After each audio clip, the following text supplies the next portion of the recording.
"Can I sit here?" the one-legged girl asked the single dad.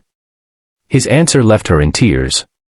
The bus stop was loud with the noise of the city, but one small moment cut through everything like silence after thunder. A little girl, balancing on one leg with practiced care, stood beside a worn metal bench where a tired single father sat clutching his backpack and his sleeping son. She hesitated, the weight of years far heavier than her small body, and the question she carried in her eyes felt bigger than words.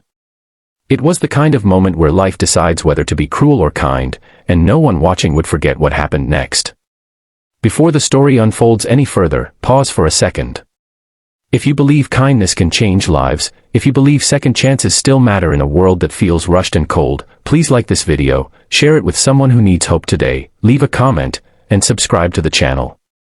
Your support helps stories like this reach hearts that need them most. The single father had learned to live quietly. His name was Aaron, and quiet was the only way he knew how to survive now.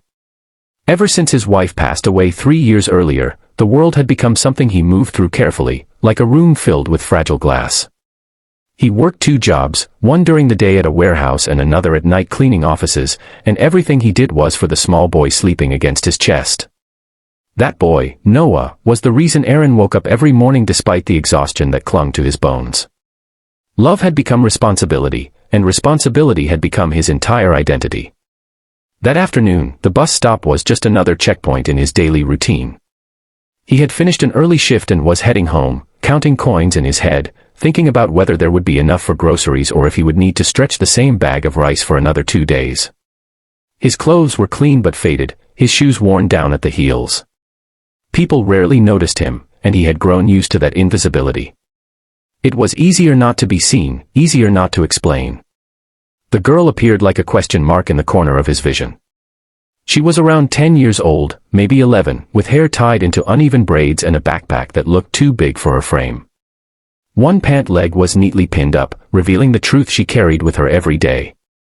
She stood there with a confidence that came from necessity, not comfort, and yet there was a tremor in her posture that spoke of how often she had been told no without words ever being said. Her life had been a series of benches she wasn't sure she was allowed to sit on. Born with one leg after a complicated illness in infancy, she had learned early that the world was not designed for her. Her mother worked long hours as a cleaner, leaving before sunrise and returning long after dark. There was no father in the picture, only stories that didn't make sense and a silence that hurt. The girl, whose name was Lena, had become independent because she had no other choice. She learned to move fast, to balance well, and to ask questions gently, because sometimes even asking felt like too much. That day, Lena had missed her school bus because she stayed behind to finish a test. The next bus would take a long route home, and the stop was crowded. Most seats were taken, and people avoided eye contact the way they always did when they noticed her condition. She didn't blame them anymore. Blame took too much energy. But her leg ached from a long day, and the metal crutch pressed painfully into her side. When she saw the empty space on the bench beside Aaron, she felt a flicker of hope mixed with fear. Aaron noticed her fully only when she stood directly in front of him. For a brief moment, his instinct was to shrink inward, to protect the small bubble of peace he had carved out for himself and his son. He was tired, emotionally and physically, and life had taught him that engaging with strangers often came with complications. But then he saw her face clearly, saw the effort it took for her to stand there, saw something painfully familiar in her eyes. It was the same look Noah had when he needed something but was afraid to ask. Aaron's mind traveled backward through time in a flash. He remembered hospital corridors, the smell of antiseptic, the way his wife had smiled bravely even when the doctor's words fell like stones. He remembered promises made at bedsides and how life had still taken what it wanted. In that moment, Lena was no longer a stranger. She was a reminder of how fragile everyone was, how easily life could tip someone off balance.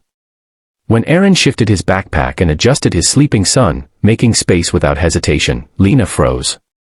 She had expected at best indifference, at worst rejection disguised as politeness. What she received instead was a gesture so simple and so human that it cracked something open inside her. She lowered herself carefully onto the bench, her shoulders sagging as if she had been carrying the weight of the world and finally found a place to set it down. Tears welled up in her eyes before she could stop them. Not loud, not dramatic, just quiet tears sliding down her cheeks as she stared at her shoes. It wasn't just about sitting.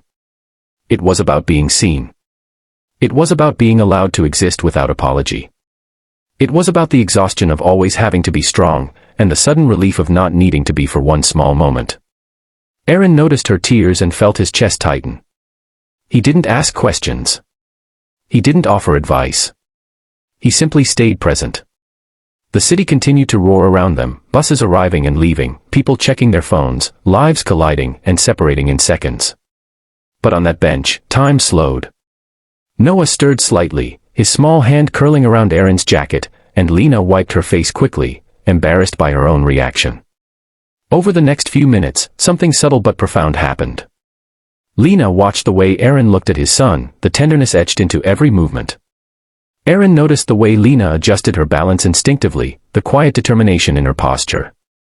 Neither spoke, yet a shared understanding formed, one born of loss, resilience, and love that had been tested by circumstances neither had chosen. The bus arrived, brakes hissing like a sigh. Lena stood carefully, steadying herself, and before leaving, she looked back at Aaron with a gratitude so raw it almost hurt to witness.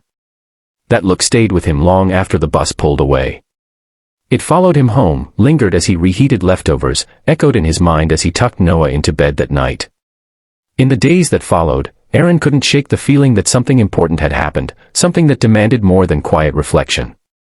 He began to notice people again. He noticed the elderly man struggling with groceries, the tired cashier forcing a smile, the child staring longingly at toys behind a shop window. He realized how close he had come to closing himself off completely, and how one small act had reminded him that pain didn't disappear when shared, but it did become lighter. Weeks later, by chance or perhaps by something kinder than chance, Aaron saw Lena again at the same bus stop. This time, he was standing.